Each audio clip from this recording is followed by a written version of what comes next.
Kung may kapangyarihan lang talaga tayong mamili, certainly lahat tayo gustong maging mayaman.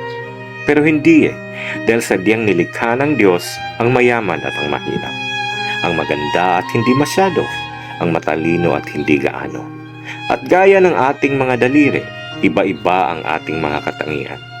Pero ganun pa man, ang tanging nagbubuklod sa ating lahat ay ang iisang hangaring magkaroon ng maginhawang buhay ang ating bawat pamilya.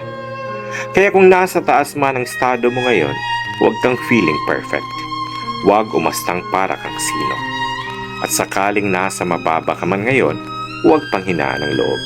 Maging grateful sa kung anong meron ka. Because success really comes in different forms.